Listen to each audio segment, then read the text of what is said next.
Hola, muy bienvenidos a una nueva clase de Fisio Estudiante.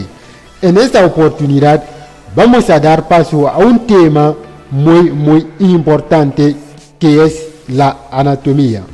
Hablaremos de las generalidades de la anatomía, es decir, los conceptos básicos. El ser humano es la criatura más hermosa de este planeta, con un cuerpo constituido por miles de millones de estructuras que veremos más adelante. Como siempre nos dice nuestro profesor de anatomía, Wester Alfonso, un excelente profesor, que el cuerpo humano no es una máquina como carro o moto, que cuando se dañe alguna parte se la saca y cambiarla por otra.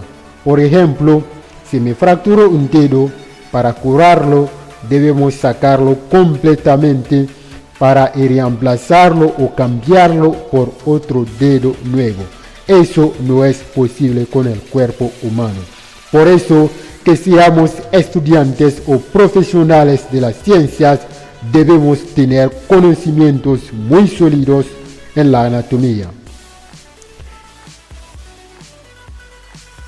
En continuación, hablaremos acerca de 4 puntos. 1. Introducción a la anatomía. 2. Organización del cuerpo humano. 3. Posición anatómica y terminología. 4. Planos y ejes anatómicos. Sin más que perder tiempo, empezamos. Introducción a la anatomía. ¿Qué es la anatomía? El origen del término anatomía viene del griego ana y tome, que significan separar cortando o disecar. Por otra parte, se define la anatomía como el estudio de la forma y la estructura del cuerpo y de la relación entre sus partes. Organización del cuerpo humano.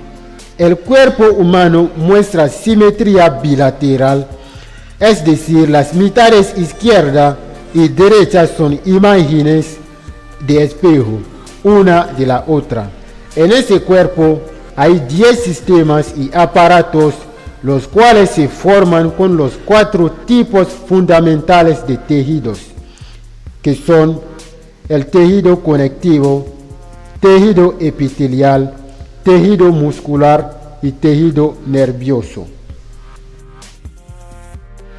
Los 10 sistemas y aparatos, los cuales son formados por los 4 tipos fundamentales de tejidos, son el sistema tegumentario, es decir, la piel y sus derivados, por ejemplo, glándulas, pelo. Sistema esquelético, tenemos a los huesos, las articulaciones. Sistema muscular, músculo esquelético, tejidos conectivos. Sistema nervioso, encéfalo, médula espinal. Sistema circulatorio, como el corazón, los vasos sanguíneos. Aparato respiratorio, los pulmones, las cavidades nasales. Aparato digestivo, como la boca, el estómago, intestinos, entre otros. Aparato urinario y riñones, uretra. Aparato reproductor, ovarios y testículos. Y finalmente tenemos al aparato endocrino, como las glándulas tiroides y paratiroides. Posición anatómica. Con el fin de describir la localización del cuerpo, así como las relaciones que hay entre las mismas, se observa al cuerpo humano en una posición llamada posición anatómica estándar. Es una posición en la cual el cuerpo se halla en postura erguida, es decir, de pie, con la mirada hacia el frente, los miembros superiores colgando rectos a los lados las palmas de las manos hacia adelante, los pulgares dirigidos hacia afuera y los pies juntos planos sobre el piso. Ahora seguimos con la terminología. La localización de las partes del cuerpo se describe en términos de su relación con las regiones del cuerpo. La utilización de la terminología precisa evita la ambigüedad y asegura una adecuada descripción. Los primeros términos que vamos a ver son superior craneal cefálico, que significan hacia la cabeza o la parte más alta del cuerpo. Por ejemplo, el hombro es superior con respecto a la cadera, pero la cadera es superior con respecto a la rodilla. ¿Ok? Luego viene inferior caudal, que significan hacia la cola, es decir, la cola de caballo, o hacia la parte más baja del cuerpo. Por ejemplo, la rodilla es inferior con respecto a la cadera. De la misma manera, la cadera es inferior con respecto al hombro. El siguiente término es proximal, que significa hacia el sitio de unión u origen de una parte del cuerpo. Por ejemplo, el hombro es proximal cuando se compara con el codo. Viene distal, que significa alejado del sitio de unión o de origen de una parte del cuerpo. Por ejemplo, la muñeca es distal cuando se compara con el hombro. Aquí tenemos anterior ventral, que significan hacia el frente del cuerpo. Por ejemplo, las costillas y el externo son anteriores con respecto al corazón y los pulmones, pero el corazón es anterior con respecto a la columna vertebral. Tenemos posterior o dorsal, que significan hacia la superficie de la espalda, es decir, el lado opuesto de la superficie anterior. Por ejemplo, la columna vertebral es posterior o dorsal con respecto al corazón, pero este es posterior o dorsal con respecto al esternón. Aquí vamos a tener medial, que significa hacia la línea media del cuerpo. Por ejemplo, el externo es medial. Luego tenemos al lateral, que significa hacia uno de los lados del cuerpo, lejos de la línea media. Por ejemplo, el brazo es lateral con respecto al tronco. Aquí podemos ver que el pulgar es lateral con respecto al índice.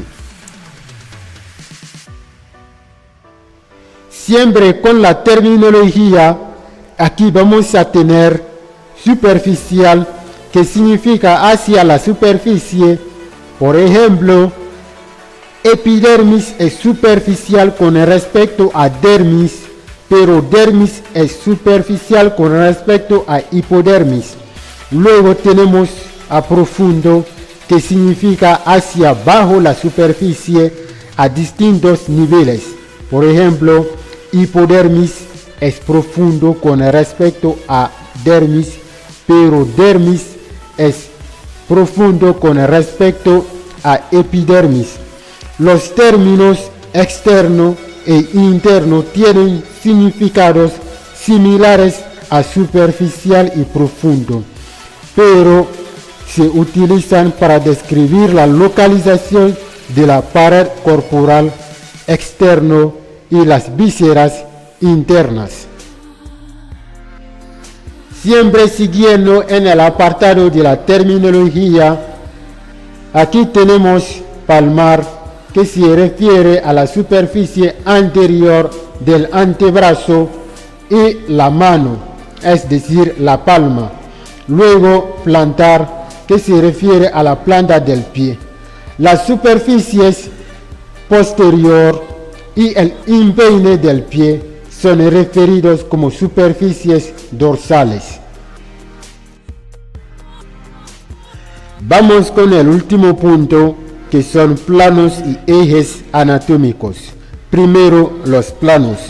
En disección, el cuerpo y las partes de él se cortan siguiendo planos. Los planos son cortes imaginarios que se realizan al cuerpo o a una parte de él para facilitar su estudio. Principalmente existen 3 planos. El plano mediano, también llamado sagital, divide al cuerpo verticalmente en 2 mitades, derecha e izquierda, perpendicular al suelo y en ángulo recto con el plano frontal. El plano frontal o coronal igualmente divide al cuerpo verticalmente en 2 mitades, anterior y posterior, y forma ángulo recto con el plano sagital. Finalmente tenemos al plano transversal o horizontal, que divide al cuerpo horizontalmente en 2 mitades, superior e inferior. Ejes anatómicos. Cada uno de los 3 planos tiene un eje correspondiente. El eje siempre es perpendicular al plano correspondiente. Son líneas imaginarias que atraviesan en el cuerpo de las 3 dimensiones del espacio, por lo que los 3 son perpendiculares entre sí. Primero tenemos al eje vertical o longitudinal, que es la línea imaginaria que atraviesa verticalmente el cuerpo desde la cabeza hasta los pies y se sitúa en la intersección de los planos frontal y sagital. Luego viene el eje sagital o antero-posterior, que es la línea imaginaria o el eje que atraviesa el cuerpo de adelante hacia atrás o viceversa, y se sitúa en la intersección de los planos sagital y transversal. Por último, tenemos al eje transversal o horizontal, que corresponde a la línea imaginaria que atraviesa al lado del cuerpo, izquierda a derecha o viceversa, y se sitúa en la intersección de los planos frontal y transversal. Eso fue todo de esta primera parte sobre las generalidades de la anatomía. En cada uno de los 3 planos, mediano, frontal y transversal, se da algunos movimientos, y en la segunda parte de esta clase estaremos desarrollando los movimientos corporales que se dan en cada uno de estos planos.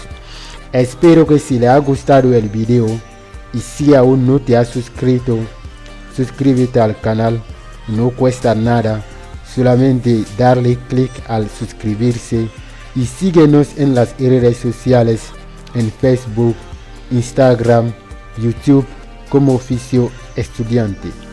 Nos vemos en los próximos videos. Bye.